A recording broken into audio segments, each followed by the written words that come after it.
Bab 2067, pelakunya ketahuan. Bahkan bagaimana dia bisa meninggal pun, tidak akan ada buktinya. Anggap saja dia tewas di medan perang. Apa yang kamu takutkan, Kak Malvin? Saat ini, ketiga ajudan itu sama sekali tidak menyembunyikan apapun. Mereka berkata dengan sangat lugas.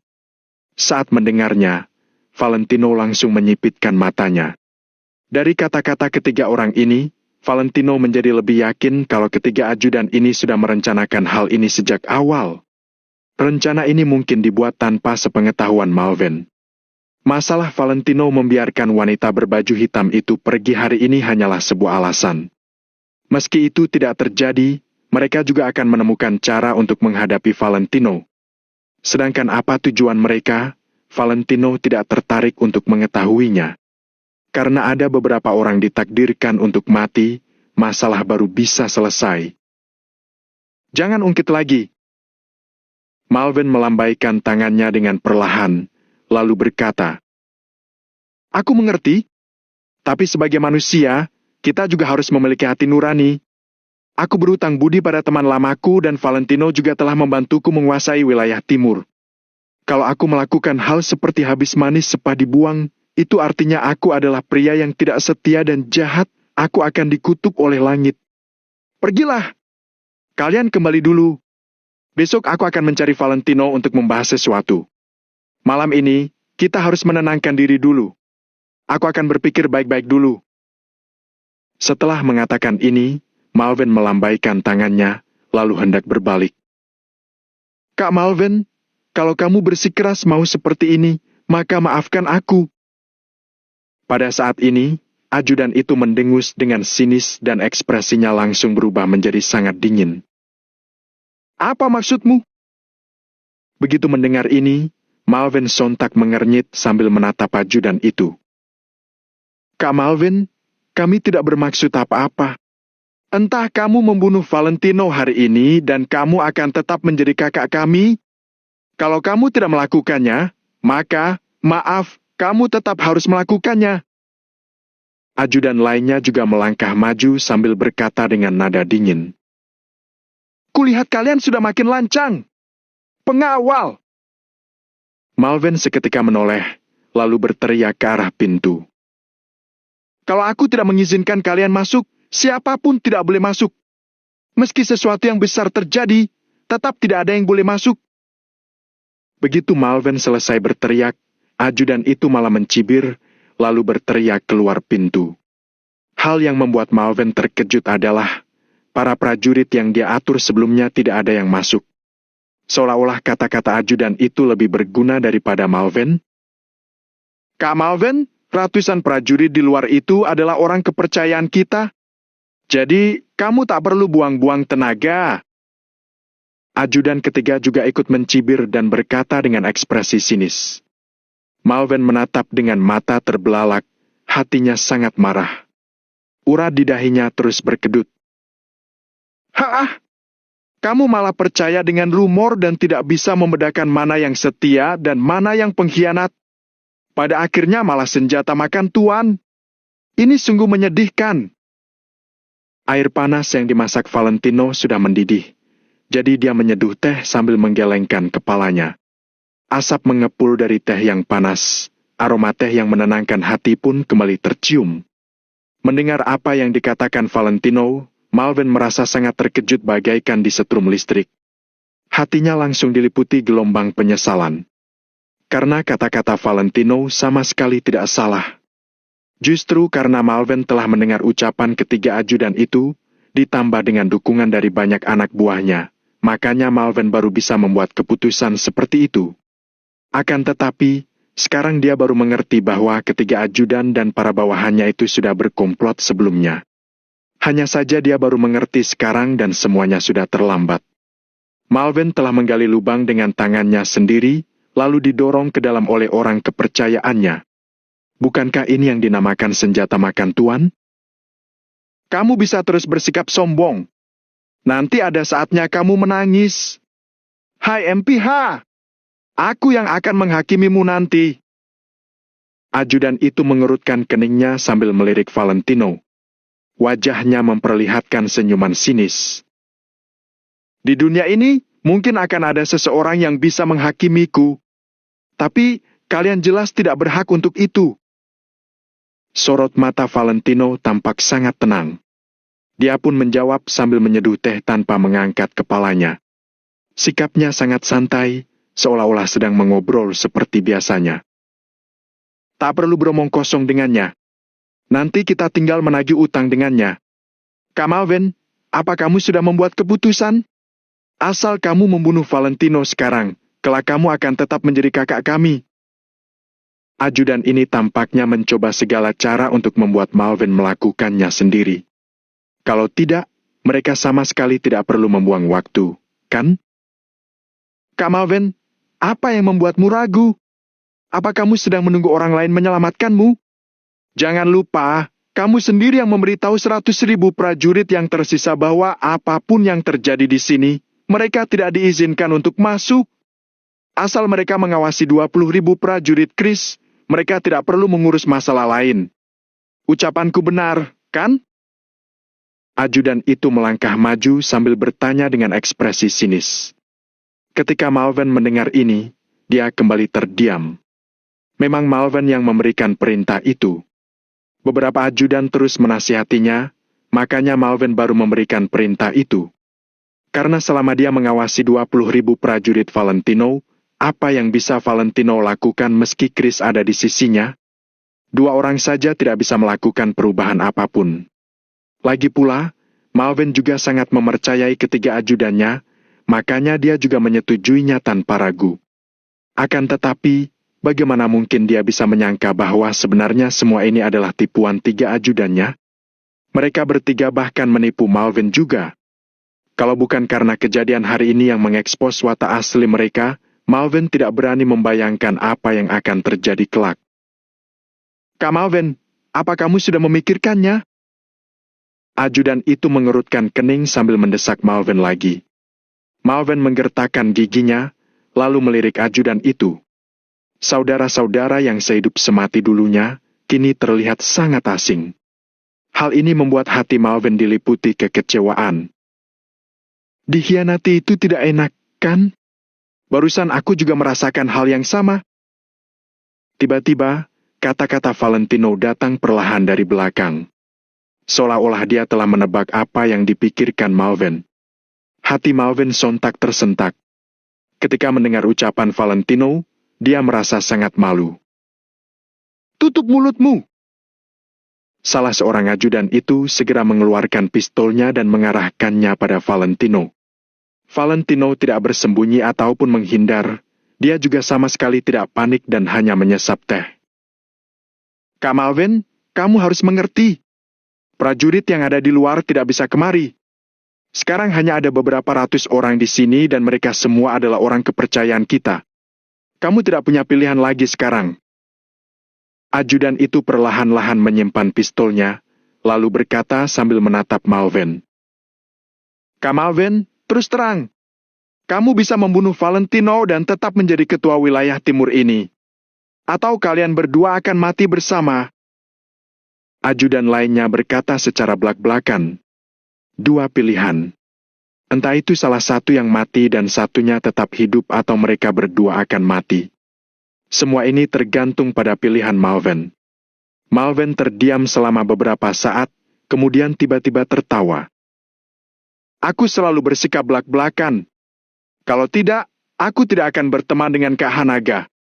Aku tidak menyangka pada akhirnya aku malah dicelakai oleh beberapa bawahan yang berkhianat. Sungguh menyedihkan. Valentino, aku sungguh menyedihkan. Hahaha. Malven tertawa, tetapi sorot matanya dipenuhi dengan kesedihan. Valentino berhenti menyeduh teh dan hanya mengangguk ringan, tapi dia tidak banyak berkomentar. Kak Malven, ini terakhir kalinya aku memanggilmu Kak Malven. Apa kamu masih mau bersikeras? Bab 2068, Senjata Makan Tuan. Aku tahu kamu membawa pistol, tapi hanya ada kalian berdua sekarang. Si saudara baik Valentino itu juga entah pergi kemana. Walau dia ada di sini pun, Apa yang bisa dia lakukan? Biar kutanya, bagaimana caranya kalian bertiga bisa menang? Ajudan itu segera melangkah maju sambil menanyai Malven. Sementara Malven hanya terdiam. Memang benar. Dia dan Valentino sepertinya sudah berada di jalan buntu. Mereka sudah terjebak, tidak ada jalan lain lagi. Kali ini, mereka tidak bisa melarikan diri dari kematian. Meski keterampilan Valentino sangat luar biasa dan sangat pintar, apa yang bisa dia lakukan? Bagaimanapun, Valentino bukanlah seorang dewa. 3 orang tidak mungkin bisa berurusan dengan ratusan prajurit yang bersenjata lengkap. Oleh karena itu, pada saat ini Malven juga sangat bingung. Malven, apakah kamu sungguh ingin memaksa kami untuk melakukannya? Biar ku beritahu, tidak ada yang akan membantumu. Valentino hanya pintar berbicara. Meski sudah lama di sini, dia belum pernah pergi ke medan perang. Dia sama sekali tidak bisa bertempur. Bisa jadi dia bahkan tidak tahu bagaimana membuka pengaman senjata api. Jadi kamu tak perlu berharap dia bisa membantu. Jadi, meski hanya ada kita berlima di ruangan ini, kalian berdua juga tidak akan punya jalan keluar. Ajudan itu berbicara lagi. Kali ini dia sudah memanggil Malven dengan nama depannya. Malven terus terdiam. Sedangkan Valentino juga masih minum teh dengan tenang. Malven, aku akan menanyakan satu pertanyaan terakhir. Kamu mau Valentino mati atau kalian berdua mati bersama? Ajudan yang berada di paling depan sudah kehilangan kesabarannya. Dia pun segera mengeluarkan pistolnya sambil berjalan menuju Malven. Ketika Malven baru saja ingin mengeluarkan pistolnya, 2 ajudan lainnya sudah mengarahkan senjata mereka padanya pada saat bersamaan.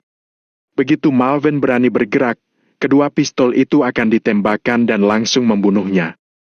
Melihat ini, Malven hanya bisa menyerah. Jawablah! Apakah kamu yang akan membunuhnya atau kalian berdua mati bersama? Ajudan itu mendengus dengan nada dingin, lalu bertanya lagi. Malven melirik ajudan itu, lalu berbalik untuk melihat Valentino. Aku buta! Aku telah mendapatkan saudara yang baik, tapi aku malah mendengarkan kata-kata penjahat. Aku pantas mendapatkannya, tapi aku malah membawa masalah pada Valentino. Karena aku yang menyebabkan masalah ini, aku akan pantas mati. Sayangnya, aku malah melibatkan Valentino. Tak perlu berbasa-basi lagi.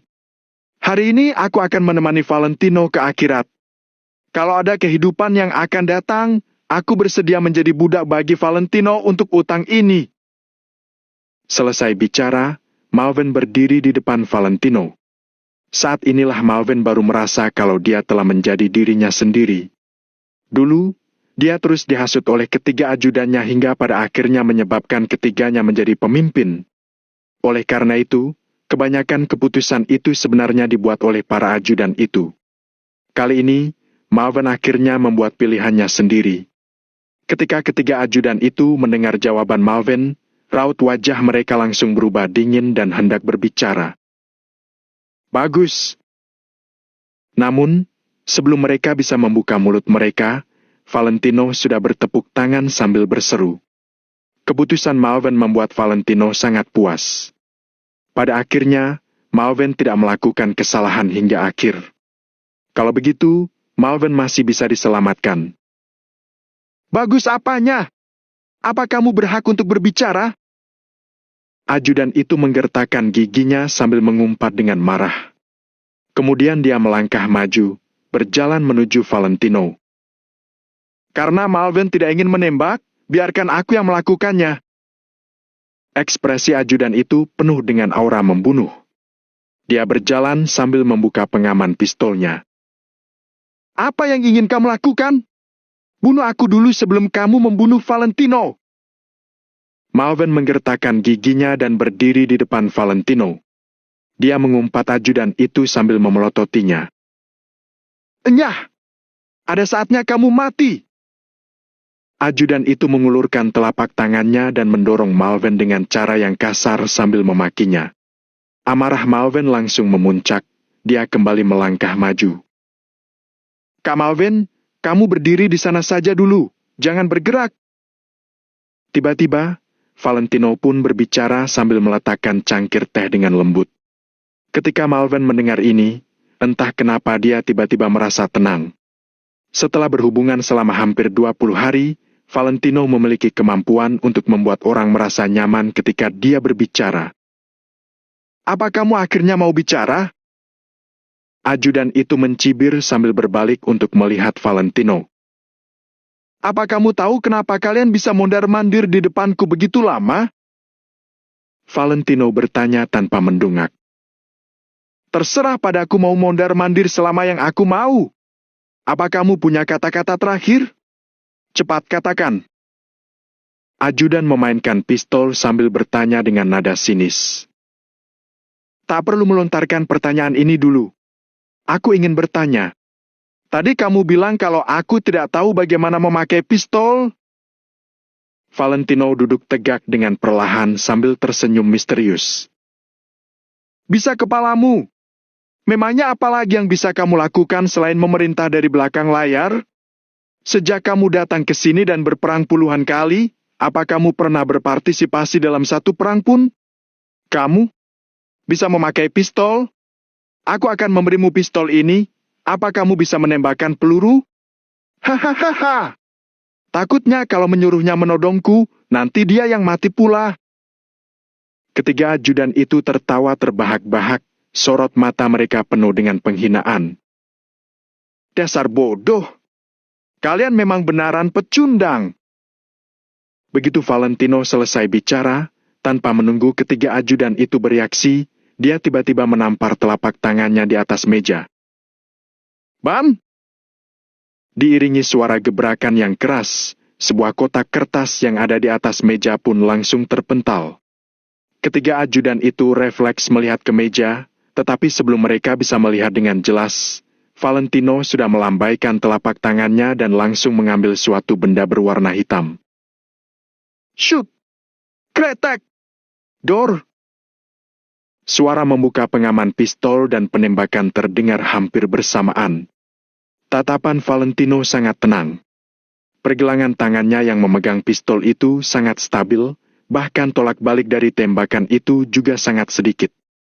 Moncong pistol itu menimbulkan sedikit percikan api, kemudian peluru pun memelesat keluar. "PVFT!" Detik berikutnya, peluru itu memelesat di udara dan mengenai tangan ajudan yang sedang memegang pistol yang berdiri paling dekat dengan Valentino. Klang! Bruk! Pergelangan tangan ajudan itu langsung tertembak. Darahnya pun berceceran dan pistol tersebut langsung jatuh ke lantai.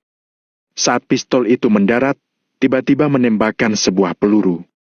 Peluru itu ternyata melewati samping telinga Malven dan terbang dengan suara mendesing. 1 sentimeter ke kanan, telinga Malven sudah pasti terluka. Beberapa sentimeter lagi, otak Malven yang akan hancur. Setelah 2 kali tembakan, suasana di ruangan itu langsung sunyi. Tidak ada yang menyangka kalau ternyata Valentino sangat ganas. Dari mengambil pistol dan menutup pengaman, lalu memuat peluru dan menarik pelatuknya. Beberapa gerakan ini dilakukan sekaligus tanpa berhenti. Selain itu, Valentino segera menembak pergelangan tangan ajudan itu dan menyebabkan pistolnya terjatuh. Tindakannya ini langsung menghilangkan bahaya. Apa, ini adalah kemampuan orang yang tak bisa menggunakan senjata? Apakah ini adalah orang yang belum pernah ke medan perang dan bahkan tidak bisa membuka pengaman pistol? Sedangkan yang paling penting, Malven bahkan merasa bahwa tembakan yang tak disengaja itu sebenarnya sengaja dilakukan oleh Valentino. Tujuannya adalah untuk memperingatkan Malven. Namun, ketika dipikir-pikir, Malven kembali merasa kalau itu tidak mungkin hanya kebetulan. Meski begitu, adegan luar biasa Valentino ini tetap membuat beberapa orang itu seketika tercengang. Pantas saja Valentino begitu percaya diri. Ternyata kecepatan dan ketepatannya begitu menakutkan. Apakah dia telah menguasai penggunaan pistol dengan sempurna? Bab 2069, tak bisa melarikan diri dari kematian. Tik! Tik! Pergelangan tangan ajudan itu terus mengucurkan darah. Meski dia sudah menutup lukanya dengan tangannya, darahnya masih terus mengalir di sepanjang jari-jarinya. Segera setelah itu, ajudan tersebut terduduk di lantai sambil memegangi pergelangan tangannya.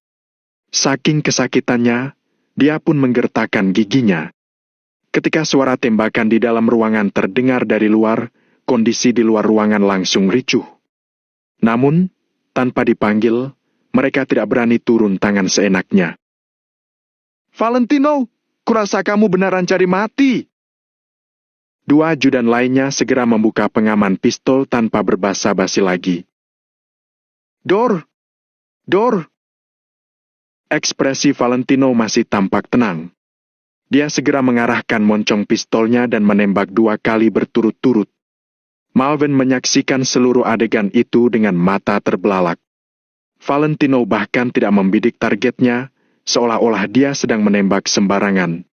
Dalam keadaan seperti itu, apa dia bisa menembak dengan akurat? "PVFT! PVFT!" Sesaat kemudian, Malvin langsung tahu jawabannya setelah mendengar suara itu. "Ah!" Dua ajudan lainnya juga berteriak mengenaskan. Pistol di tangan mereka pun langsung jatuh ke lantai. Segera setelah itu, mereka berdua juga menutupi pergelangan tangan mereka sambil berjongkok. Wajah mereka langsung memucat. Malvin menatap kedua ajudan itu dengan mata terbelalak. Malvin melihat pergelangan tangan mereka yang memegang pistol telah ditembak Valentino dengan tepat sasaran. Pergelangan tangan mereka terus mengucurkan darah. Malvin menatap dengan mata terbelalak. Kecepatan dan ketepatan Valentino ini. Kalau tembakan pertamanya mengenai pergelangan tangan ajudan itu, mungkin bisa dikatakan kalau itu adalah sebuah kebetulan. Namun, kali ini 2 tembakan itu dengan akurat mengenai pergelangan tangan kedua ajudan lainnya. 3 tembakan itu dengan akurat mengenai sasarannya. Apa ini masih bisa dibilang hanya kebetulan? Malvin sudah benar-benar puas. Bahkan hatinya diliputi rasa takut. Kalau tadi dia sungguh ingin membunuh Valentino, tampaknya Malvin bahkan belum sempat mengambil pistol dan Valentino sudah membunuhnya, kan? "Ih! Sial! Sialan! Pengawal! Semua anggotaku cepat masuk!" Ketiga ajudan itu berdesis kesakitan sambil berteriak kepada prajurit yang berdiri di luar. Namun, suasana di luar agak tenang. "Kalau bersuara lagi, aku akan meledakkan otakmu." Valentino bersandar di kursinya dengan malas sambil meniup moncong pistolnya. Gerakannya ini tampak sangat keren.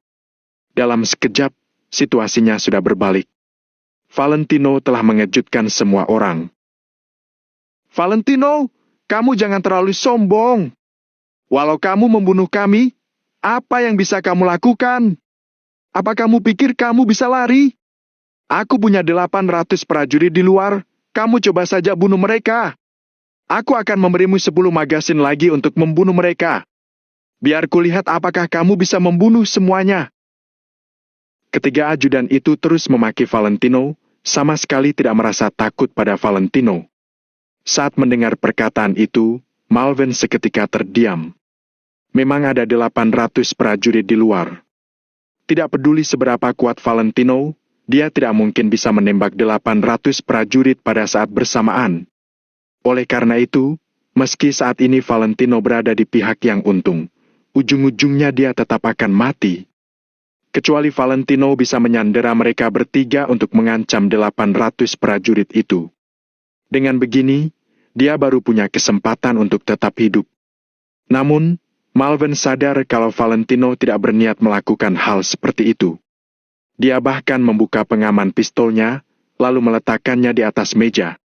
Raut wajahnya terlihat sangat tenang. Malvin pun berhenti sejenak, kemudian melangkah maju. Dia segera memungut ketiga pistol itu, lalu berdiri di sisi Valentino. Pada saat ini, Malvin tampak seperti dipimpin oleh Valentino. Valentino selalu bersikap penuh hormat dan sopan di depan Malvin. Hal ini membuat Malvin secara tidak sadar merasa bahwa status Valentino berada di bawahnya. Sampai malam ini dia baru mengerti. Valentino memiliki kemampuan untuk menentangnya kapan saja. Itu hanya masalah antara dia mau atau tidak. Sekarang, mari kita bicarakan topik sebelumnya. Apa kamu tahu kenapa aku membiarkan kalian mondar-mandir di depanku selama itu? Saat memandang 3 ajudan yang sedang berjongkok, Valentino tersenyum penuh arti sambil menanyai mereka. Ketiga ajudan itu menggertakkan gigi sambil mendengus. Mereka tidak punya waktu untuk menjawab pertanyaan Valentino. Itu karena aku ingin Kak Malvin melihat watak asli kalian. Benar saja. Sifat kotor kalian tidak bisa disembunyikan. Valentino tersenyum dengan tenang. Senyuman itu terlihat seolah-olah semuanya berada di bawah kendalinya. Untuk apa kamu berbicara panjang lebar? Kamu juga tidak bisa melarikan diri dari kematian. 20.000 prajuritmu sedang diawasi oleh 100.000 prajurit Malvin. Mereka sama sekali tidak bisa bergerak. Hari ini, kalian semua harus mati. Aku akan mencincangmu, lalu melemparmu ke hutan untuk jadi makanan hyena. Sampai sekarang, raut wajah ketiga ajudan itu masih tampak sangat arogan. Mereka terus berteriak dan memarahi Valentino. Ya, mau bagaimana lagi? Di luar ada 800 anggota mereka, tentu saja mereka sangat percaya diri. Setidaknya, Valentino dan Malvin tidak berdaya ketika menghadapi 800 anggota mereka. Hanya itu yang kalian punya? Valentino mencondongkan tubuh ke depan sedikit, lalu menatap ketiganya sambil bertanya. Benar. Bagaimana?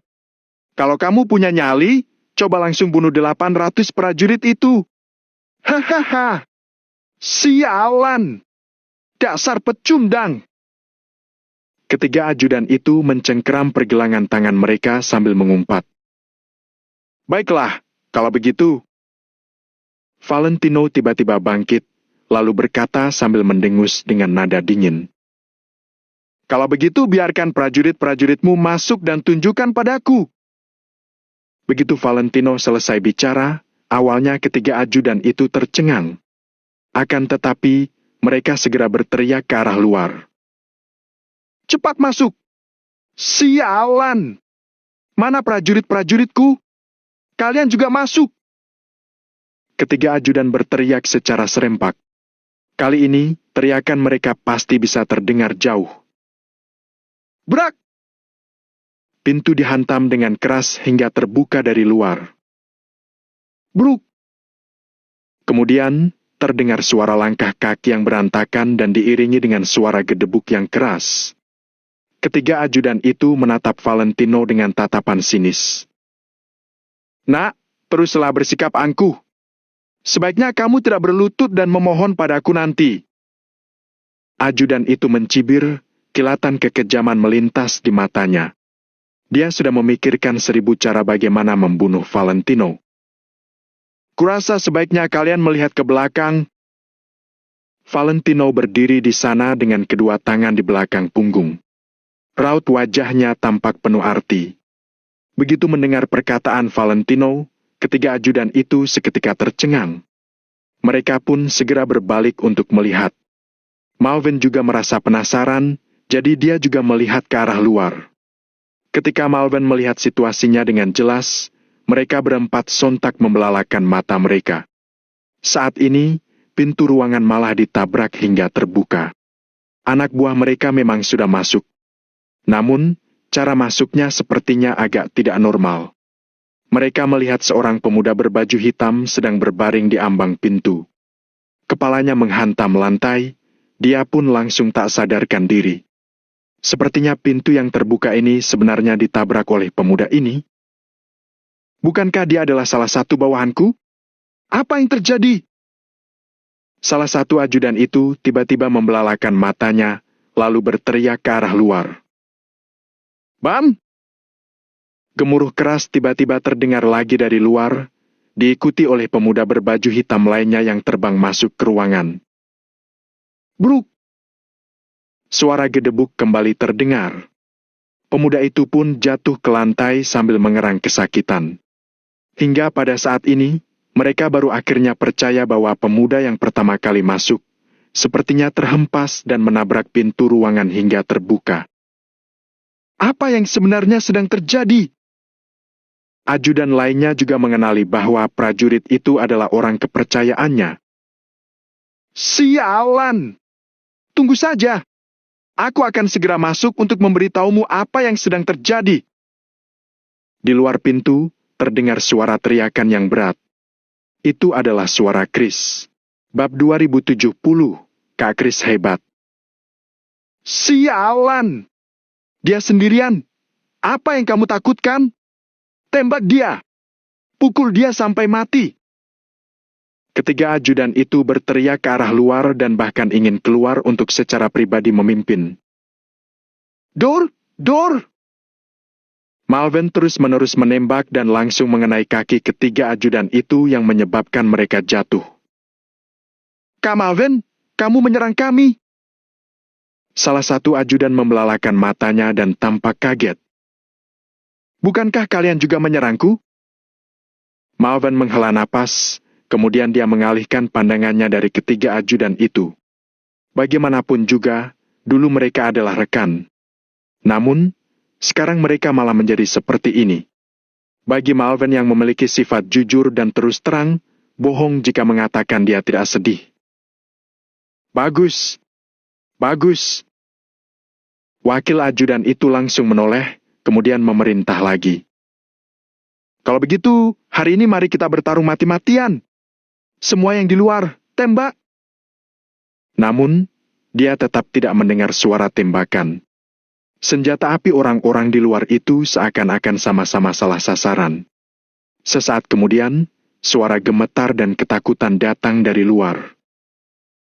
Pak, kami tidak berani. Tidak berani. Apakah dia telah membawa 20.000 orangnya? Wakil ajudan itu merangkak ke arah pintu sambil menahan rasa sakit. Tidak, dia sendirian. Jawab suara itu lagi. Ketika si ajudan mendengar itu, dia langsung merasa tenang. Dia pun berkata, dia sendirian, tapi kalian masih tidak bertindak? Tembak dia! Namun, tetap tidak ada suara. Ketika tiga ajudan itu dan bahkan Malven sudah kehilangan kesabaran mereka, beberapa orang perlahan-lahan muncul di pintu. Puluhan pemuda berbaju hitam yang semuanya memegang SMG terus-menerus mundur dengan perlahan dan punggung menghadap pintu. Mereka mengarahkan senjata SMG mereka ke depan, tetapi tidak ada yang berani menembak. Selain itu, kaki mereka terus melangkah mundur. Seolah-olah ada binatang buas yang menakutkan di depan mereka. Dasar bajingan! Ayo sini! Kamu merasa hebat, ya? Orangmu banyak ya? Aku hanya sendirian. Ayo tembak. Suara Chris datang dari luar lagi, kemudian dia mengambil beberapa langkah cepat. Puluhan pemuda berbaju hitam itu tanpa sadar mundur beberapa langkah dengan cepat. Mereka sama sekali tidak berani menyerang Chris. Akhirnya, puluhan pemuda itu mundur sampai ke dalam ruangan. Chris pun muncul di depan mata semua orang. Sialan! Sialan! Setelah Malven dan tiga ajudan itu melihat Chris dengan jelas, mereka semua melebarkan mata mereka. Terutama ketiga ajudan itu. Mereka bahkan melupakan luka tembak di tubuh mereka dan langsung melupakan rasa sakitnya. Terdengar suara lantang, Chris telah datang. Pada saat ini, Chris memiliki banyak sekali tas peledak, detonator dan granat yang diikat di sekujur tubuhnya. Dari atas ke bawah, depan dan belakang, lengan, semua tempat yang bisa diikat terdapat sejumlah besar granat bom. Bahkan kepalanya yang botak ditempel dengan tas peledak. Sekujur tubuhnya dari ujung kepala sampai ujung kaki ditutupi dengan bahan peledak, kecuali wajahnya. Dapatkah kamu mempercayai tampilan itu? Itu adalah bom manusia, sialan. Sedangkan Chris sedang memegang sekring di tangan kirinya dan korek api di tangan kanannya. Dia pun melangkah masuk ke dalam ruangan sambil melotot. Malven dan ketiga ajudan itu terpaku. Puluhan pemuda di ruangan itu dan ratusan pemuda di luar juga ketakutan. Akhirnya ketiga ajudan itu mengerti kenapa bawahan mereka tidak berani menembak. Bisakah mereka menembak? Ketiga ajudan itu juga tidak akan bisa bertindak. Jika satu bom tertembak, semua bahan peledak di tubuh Chris akan langsung meledak. Begitu banyak hal meledak bersama, belum lagi beberapa orang ini, bahkan seluruh ruangan ini, bahkan ratusan meter, akan terpengaruh, bukan? Chris menatap semua orang, lalu dia bertanya sambil tersenyum sinis. Ada apa? Kenapa diam? Kenapa tidak sok hebat lagi?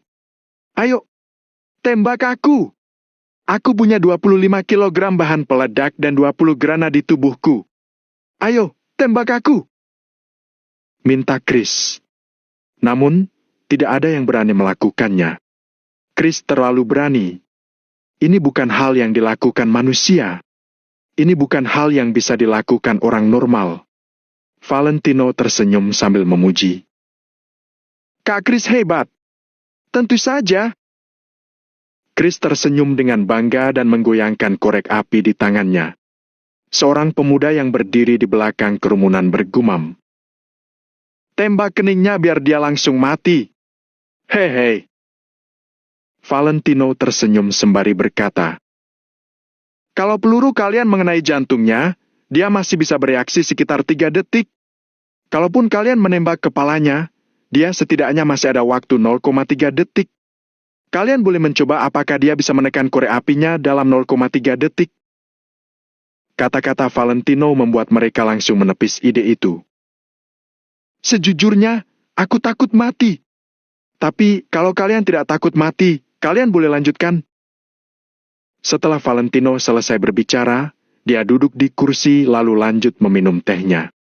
Dia terlihat sangat tenang. Chris menoleh, kemudian berseru. Kak Valentino, kamu keluar dulu. Tidak masalah. Kamu lanjutkan saja, aku akan menemanimu. Tentu saja Valentino tidak akan membiarkan Chris menanggung bahaya sendirian. Valentino harus menanggung bersamanya. Demi Valentino, Chris datang untuk menyelamatkannya dengan membawa tas peledak. Jadi, Valentino pasti tidak akan meninggalkan Chris sendirian di tempat ini. Sahabat harus tetap bersatu. Malvin pun menatap Valentino lekat-lekat. Kenapa pemuda ini sangat menakutkan? Kenapa dia teliti sekali? Kenapa dia selalu ada rencana? Seakan-akan rencananya tidak ada habisnya.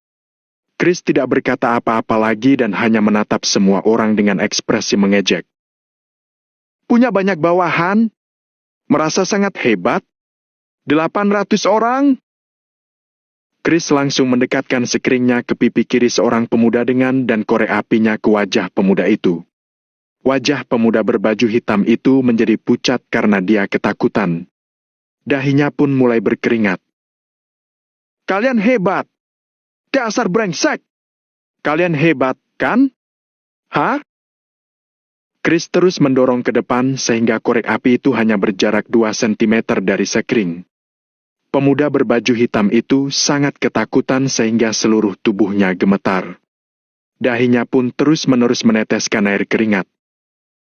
Kalian sangat hebat! Chris melangkah maju, kemudian menendang pemuda berbaju hitam itu. Bu! Setelah ditendang, pemuda itu sama sekali tidak berani berdiri. Sangat kuat. 800 orang. Mau menembak kami bertiga? Apa kami bertiga bisa menahan 800 orang kalian? Katakan padaku. Apa kami bisa menahan kalian? Dasar brengsek. Chris berdiri sendirian di tengah-tengah puluhan pemuda itu. Kemudian, dia mengayunkan tangannya. Plak! Plak! Bam! Di dalam ruangan, terus-menerus terdengar suara tamparan. Namun, tidak ada satu pun dari mereka yang berani melawan. Semuanya berdiri dan membiarkan diri mereka ditampar. Bab 2071 mengejutkan semua orang. Walaupun Chris bergerak terlalu heboh, lalu satu granat jatuh, beberapa pemuda akan pergi menangkap granat tersebut dengan tubuh mereka. Meskipun granat biasanya memiliki cincin pengaman, ketika ia menyentuh tanah yang keras, tidak ada yang bisa menjamin apakah itu akan meledak atau tidak. Jadi, mendarat di tubuh mereka bisa meringankan kekuatan tabrakan. Valentino berkata dia takut mati. Siapa yang tidak takut mati boleh melawan Chris. Namun, siapa yang tidak takut mati? Para pemuda berbaju hitam ini juga sangat takut mati. Chris mengangkat lengannya, kemudian menunjuk kerumunan sambil memaki. Bukankah kalian semua sangat hebat?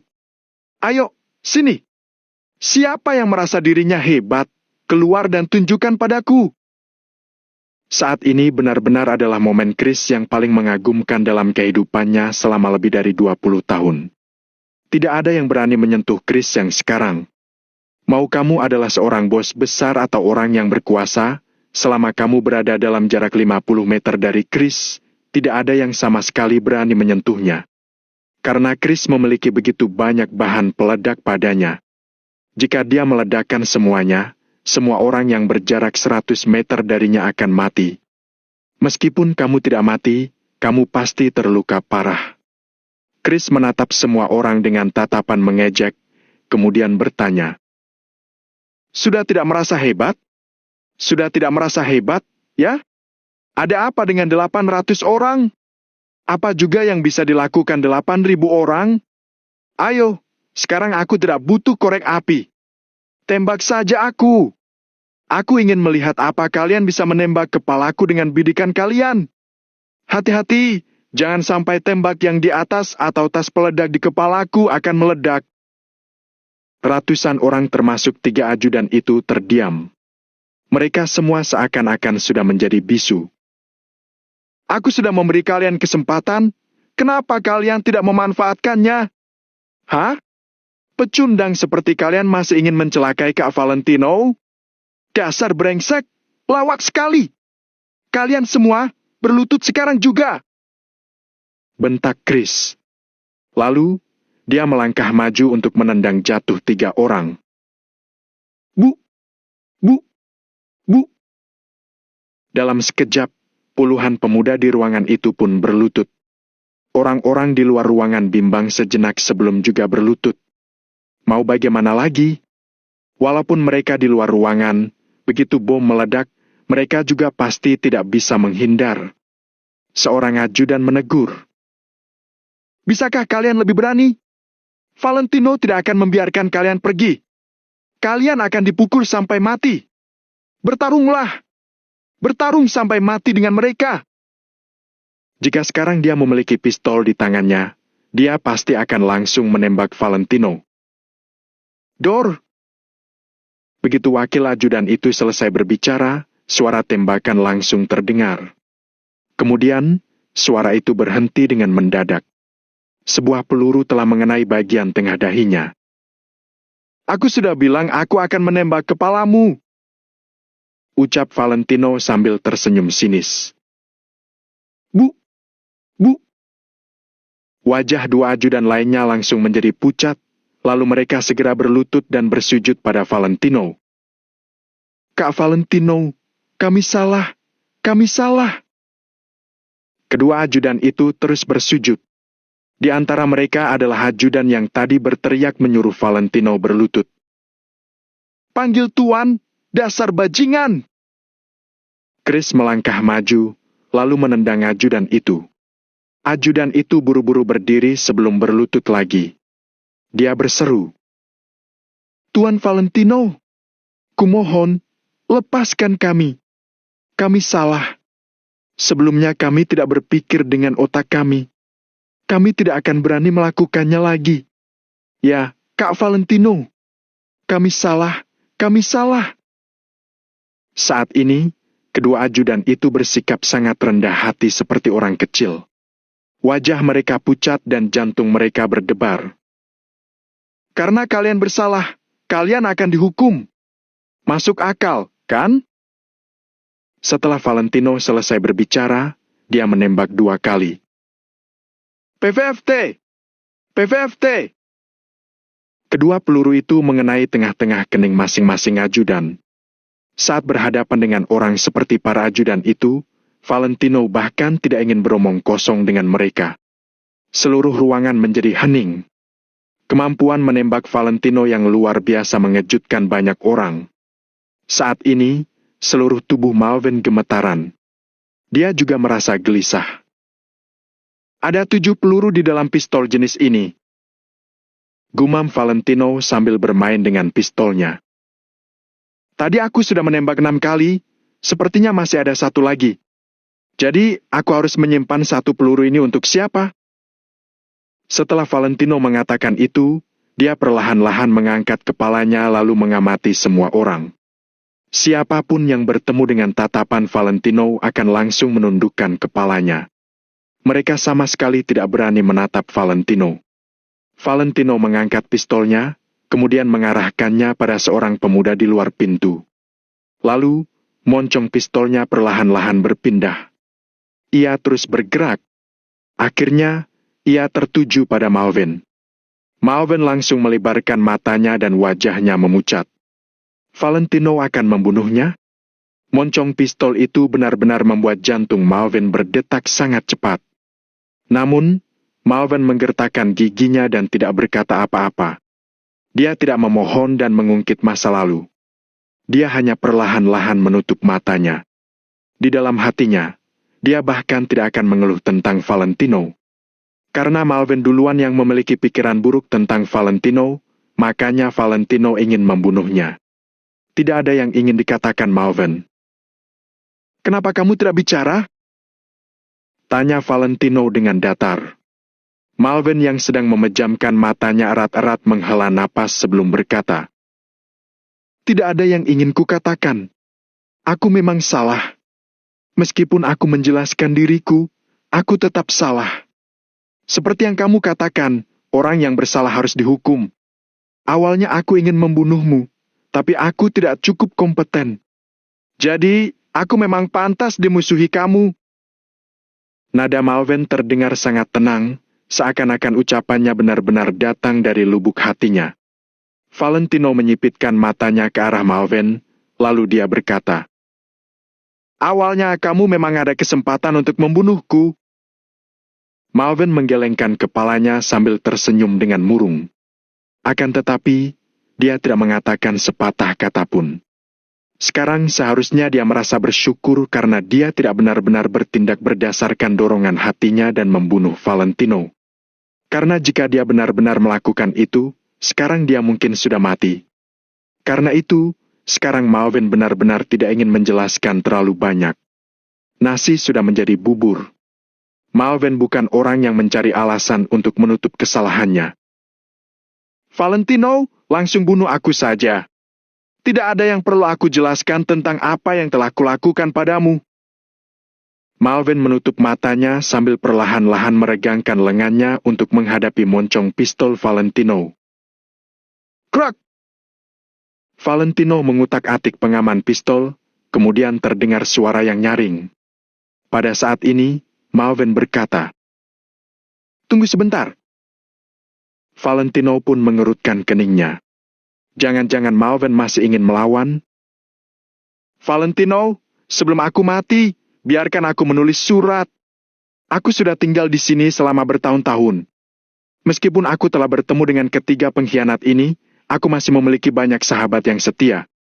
Kalau aku mati tanpa penjelasan, mereka pasti tidak akan berdiam diri saja. Aku akan menjelaskan kepada mereka kalau ketiga ajudan itu yang telah membunuhku dan kematianku tidak ada hubungannya denganmu. Selain itu, mulai sekarang, kamu akan menjadi pemimpin wilayah timur. Aku harap kamu bisa memperlakukan mereka dengan baik." Setelah Malvin selesai berbicara, dia mengeluarkan pena dan kertas selalu bersiap-siap untuk menulis surat. "Kenapa kamu tidak menelpon mereka saja?" tanya Valentino. "Saat kita berempat datang kemari, tidak ada yang membawa ponsel." Malvin tersenyum dengan sedih. Saat itu, dia tidak banyak berpikir. Sekarang, setelah dia memikirkannya, ketiga ajudan itu sudah lama mempermainkannya. "Kamu tidak perlu menulis surat." Valentino melambaikan tangannya. Malvin gemetar saat mendengar itu. Dia ragu selama beberapa detik sebelum meletakkan pena dan kertasnya. "Baik." Malvin tersenyum, kemudian menegakkan tubuhnya kembali. Saat ini, dia benar-benar merasa dirinya agak konyol. Dengan iki Valentino, karena dia berani membunuh Malvin, Valentino pasti ada pengaturan lain. Malvin sama sekali tidak perlu menulis surat. Valentino tetap bisa menangani hal-hal berikut dengan sangat baik. Karena itu, saat ini Malvin benar-benar tidak perlu melakukan itu. Valentino duduk di kursi, lalu berkata dengan datar. Kak Malvin, berdiri dengan benar. Setelah suara tembakan, semua dendam di antara kita pun menghilang. Baik. Malvin menutup matanya dan mengangguk. Valentino segera mengangkat moncongnya, kemudian mengarahkannya ke kening alis Malvin. Chris mengernyit sambil Malvin lekat-lekat. Kemudian, Chris pun hendak menghalangi Valentino. Karena setelah melihat penampilan Malvin malam ini, Chris juga telah tahu sesuatu. Meskipun Malvin sempat bingung karena ucapan fitnah 3 ajudan itu, dia masih belajar dari kesalahannya. Malvin memang bersalah, tetapi dia tidak pantas dihukum mati. Setidaknya, itu yang dipikirkan Chris. Chris memang seperti itu. Dia bisa membunuh musuh tanpa ragu. Namun, kalau kamu adalah temannya, dia pasti akan mencari cara untuk melindungimu. Akhirnya, Chris berseru. Kak Valentino! Valentino melambaikan tangannya sambil menegur. Kamu jangan ikut campur. Baik. Chris langsung terdiam dan tidak bersuara lagi. Ratusan pria di dalam dan di luar ruangan tidak berani mengucapkan sepatah kata pun. Meskipun Malvin adalah ketua mereka, mereka tidak akan menyerahkan nyawa mereka untuk Malvin. Di depan semua orang, Valentino memegang pistolnya dengan satu tangan, kemudian jarinya perlahan-lahan menyentuh pelatuk. Bab 2072, bisa mengangkatmu, juga bisa menjatuhkanmu. Suasana di ruangan itu menjadi makin dingin. Namun, Malvin membuka kedua tangannya dengan tenang sambil memejamkan matanya untuk menunggu kematian. Setelah meletakkan jarinya di bagian pelatuk, Valentino berhenti sejenak, kemudian langsung menembak tanpa ragu. Dor! Begitu suara tembakan yang keras terdengar, seluruh badan pistol pun bergetar. Suara tembakan terus menggema di ruangan kosong itu, membuat telinga semua orang pun mati rasa. Setelah beberapa detik, Valentino meletakkan pistol di atas meja sambil berkata dengan datar. Sudah, dendam sebelumnya sudah terhapuskan. Apa? Malvin tiba-tiba melebarkan matanya. Dia masih bisa hidup. Dia tidak ditembak mati oleh Valentino. Valentino tersenyum samar, lalu menatap Malvin sambil berkata, awalnya, aku sudah memasukkan 6 peluru ke dalam pistol ini. Tampaknya, kamu belum ditakdirkan mati. Saking tenangnya seperti Valentino mengatakan bahwa dirinya sangat beruntung. Esti! Malvin pun terkejut. Belum ditakdirkan mati? Terhadap kata-kata Valentino ini, Malvin sama sekali tidak mempercayainya. Ini pasti karena Valentino tahu itu adalah pistol kosong, barulah dia melakukannya. Kan? Valentino hanya mengisi 6 peluru. Mungkinkah Valentino sudah menghitung semuanya? Selain itu, apakah Valentino begitu percaya diri dengan keahlian menembaknya? Sebelumnya ketika Valentino berurusan dengan 3 ajudan itu, bagaimana jika ada salah satu peluru yang memeleset? Malvin tidak pernah meragukan otak dan tindakan Valentino yang kuat itu. Pada malam ini, Malvin akhirnya mengerti betapa menakutkannya tindakan Valentino. Ini sama sekali bukan iki yang bisa dimiliki oleh manusia normal. Valentino, bukan. Kak Valentino, kamu! Malvin berdiri di tempatnya dengan mata terbelalak. Awalnya, Malvin memanggil nama Valentino, kemudian dia segera mengubah panggilannya. Tidak peduli di bidang manapun, yang kuat adalah raja.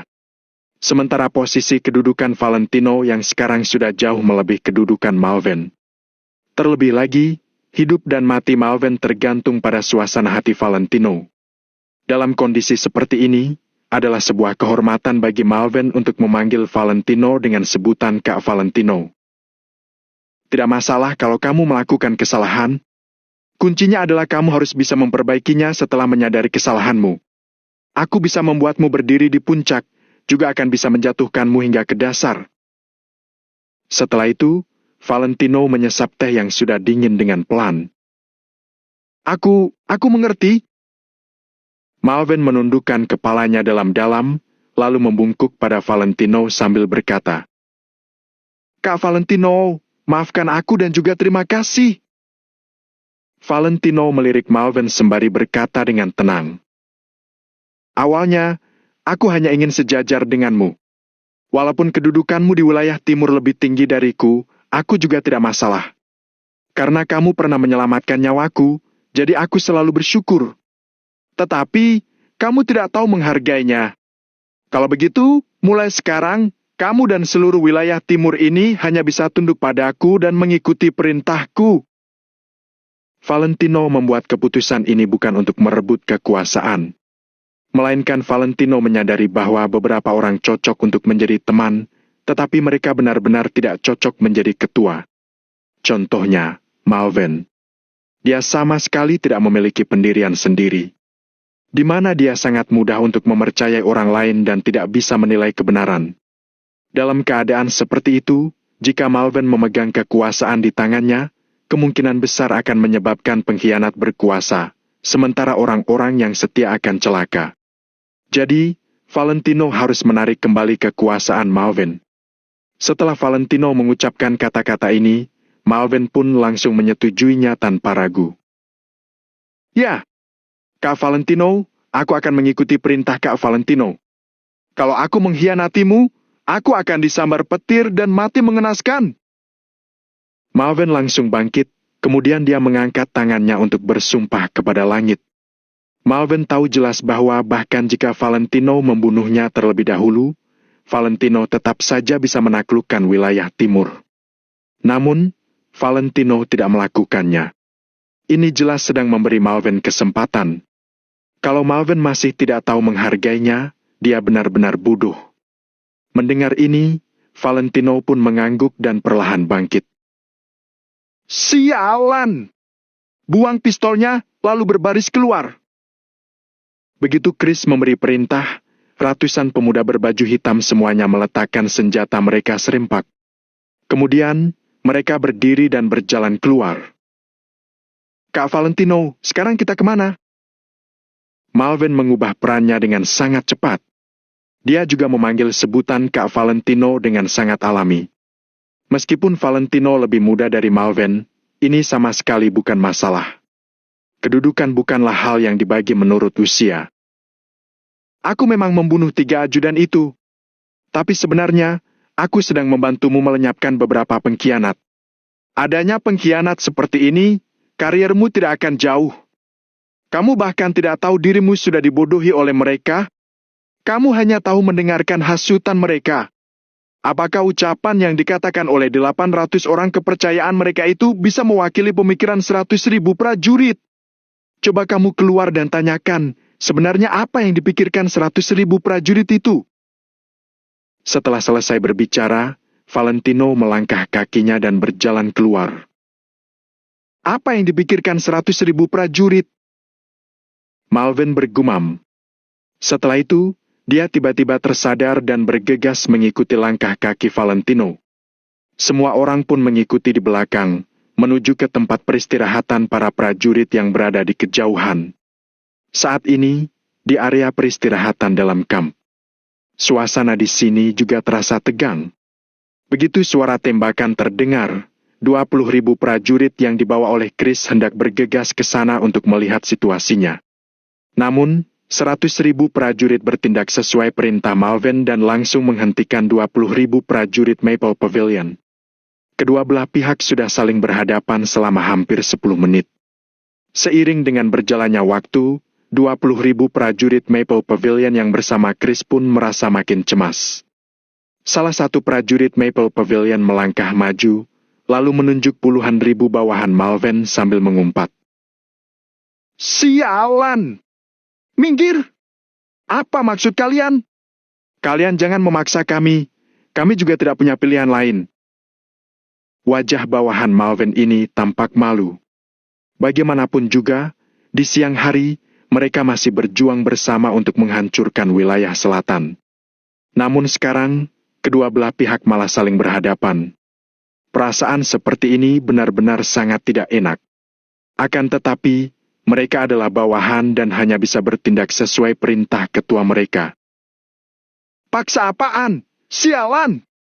Sekarang, minggir! Aku tidak punya waktu untuk berbicara omong kosong denganmu. Minggir sekarang juga! Sial! 20.000 prajurit Maple Pavilion semuanya melangkah maju tanpa rasa takut. Saat ini, suara tembakan datang dari sana. Sementara keadaan Valentino dan Chris masih belum bisa dipastikan, bagaimana mereka bisa duduk diam? Bawahan Malvern itu berkata dengan menggertakkan giginya. Kawan, hal ini pasti bisa terselesaikan. Kalian jangan bertindak gegabah. Sialan! Selesaikan apaan? Seorang prajurit Maple Pavilion melangkah maju dengan mata terbelalak, lalu meninju pemuda itu.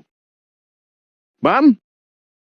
Seketika, pemuda itu menutup hidungnya sambil melangkah mundur.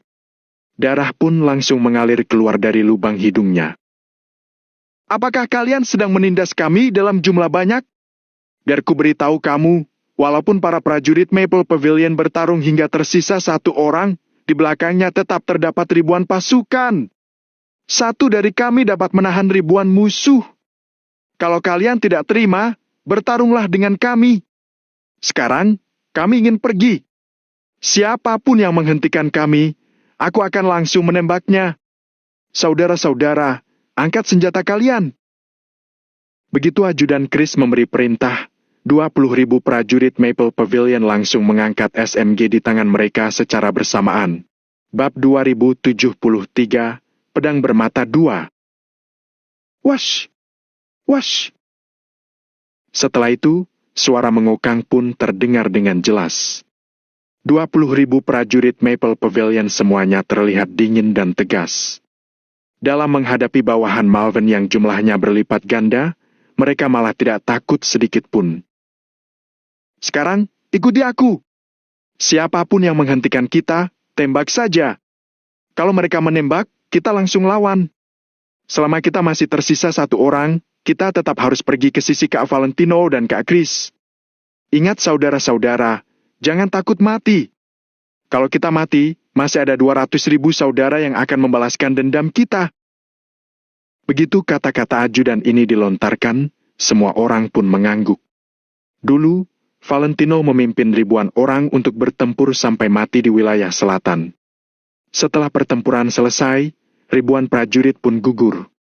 Namun, apa yang dilakukan Chris dan yang lainnya? Chris dan yang lainnya membantai lebih dari 50.000 bandit wilayah selatan untuk membalaskan dendam mereka. Inilah harga yang harus dibayar setelah membunuh prajurit Maple Pavilion. Jadi, mereka tidak takut. Karena mereka tahu bahwa sekalipun mereka mati, asosiasi Maple Pavilion juga tidak akan membiarkan mereka mati sia-sia. Semua prajurit asosiasi Maple Pavilion adalah sebuah keseluruhan. Setiap dari mereka akan sangat dihargai. Sekarang, ikuti aku! Teriak ajudan itu. 20.000 prajurit pun melangkah maju dengan mengarahkan moncong senjata mereka ke depan. Bawahan Malvern mengulurkan tangannya untuk menghalangi di depan sambil berteriak. Kawan, bisakah aku menelpon Kak Malvern?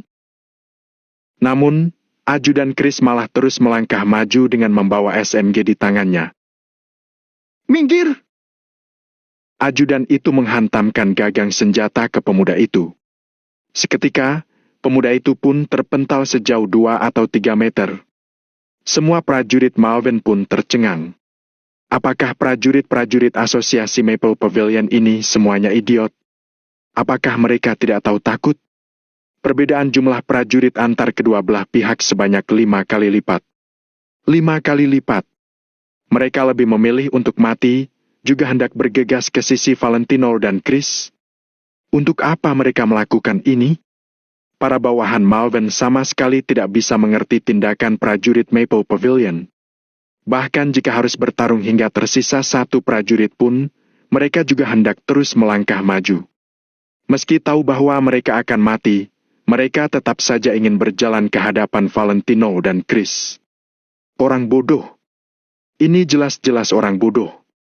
Namun saat ini, tekad orang-orang bodoh ini mengejutkan para prajurit Malven. Terlebih lagi, 100.000 prajurit Malven ini juga merasa tersentuh dan iri. Ketika mereka berada dalam bahaya, seberapa tersentuhnya mereka kalau seseorang berusaha menyelamatkan mereka seperti ini? 100.000 prajurit Malven sangat iri dengan hubungan persahabatan prajurit Maple Pavilion ini. 20.000 orang terus bergerak dengan langkah tegas, sementara 100.000 prajurit wilayah timur terus mundur tanpa sadar. Wash! Wash! 20.000 orang membuat 100.000 orang terus melangkah mundur. Kak Valentino! Kak Chris! Tunggu saja, kami sudah kemari. Hari ini, sekalipun kami mati, kami juga akan membiarkan orang yang menyerang kalian untuk membayarnya dengan darah. 20.000 prajurit Maple Pavilion berjalan sambil berteriak keras. Suara itu mengguncang langit dan memekakan telinga. Valentino dan lainnya yang kebetulan berjalan kemari pun melihat pemandangan ini dengan jelas. Begitu juga dengan Malven. Dia hanya membelalakan matanya. Hal ini membuat Malven merasa sangat tersentuh. Malven menghela napas panjang, kemudian berkata pada dirinya sendiri, Aku sudah mengerti. Akhirnya, Malven mengerti apa kepercayaan diri Valentino. Kepercayaan diri Valentino berasal dari kekuatan tempurnya, pikirannya dan strateginya yang luar biasa itu. Terutama berasal dari saudara-saudara yang seperti orang bodoh ini. Tidak peduli di mana Valentino berada, saudara-saudara yang seperti orang bodoh ini tetap akan menopang Valentino dari belakang. Saat panah sinyal ditembakkan, puluhan ribu prajurit akan datang membantu. Inilah kepercayaan diri terbesar Valentino. Valentino sangat percaya diri. Dia tidak takut menghadapi bahaya apapun. Karena Valentino tahu bahwa saudara-saudaranya pasti tidak akan membiarkannya jatuh begitu saja. Bahkan jika Valentino terjatuh, musuh yang menjatuhkannya juga akan membayar 10 kali atau bahkan 100 kali lipat harganya. Inilah Valentino. Inilah asosiasi Maple Pavilion. Kamu boleh mencoba untuk tidak terima. Hari ini, hanya 20.000 orang. Masih ada 200.000 prajurit Maple Pavilion yang bertempat di segitiga emas. Mereka semuanya setia, patuh, gagah dan pemberani. Siapa yang tidak takut pada mereka? Malven tidak tahu apakah orang lain takut atau tidak, tapi dirinya benar-benar merasa takut. Malven melangkah maju sambil berteriak, Hentikan! Wash! Begitu suara Malven terdengar, semua orang pun melihat ke arahnya. Kak Valentino! Kak Chris! Kalian baik-baik saja? Kak Valentino! Dalam sekejap, 20.000 prajurit Maple Pavilion langsung merasa lega. Haha! Aku memiliki begitu banyak saudara seperjuangan, siapa yang berani menyentuhku dan Kak Valentino? Chris tertawa terbahak-bahak, nada bicaranya terdengar sangat arogan. Hahaha!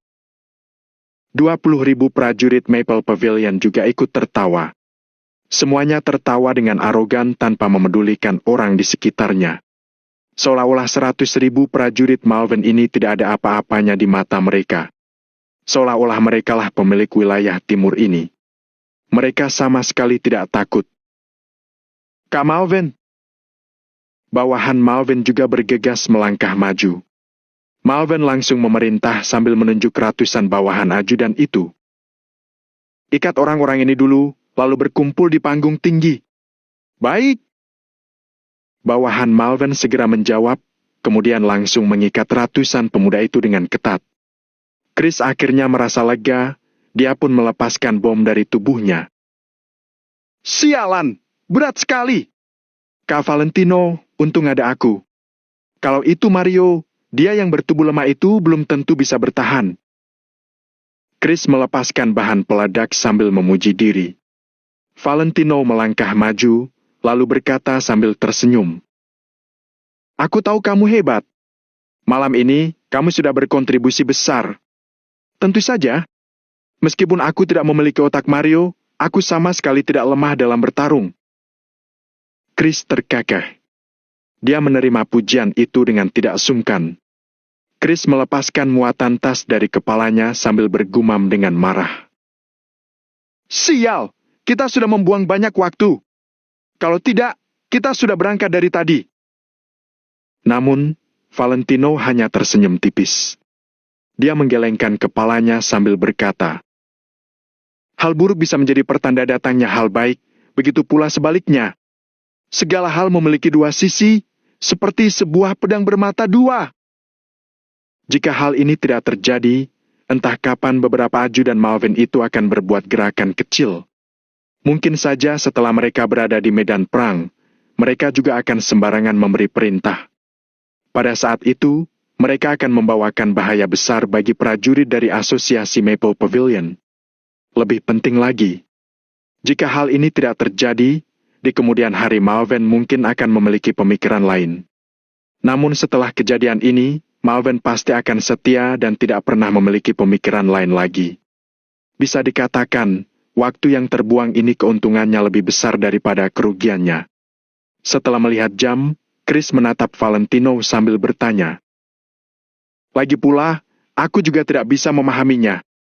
Kak Valentino, aku akan mematuhi semua yang kamu perintahkan. Selanjutnya, apa yang harus kita lakukan? Istirahat sebentar, lalu bersiap untuk mengirim pasukan.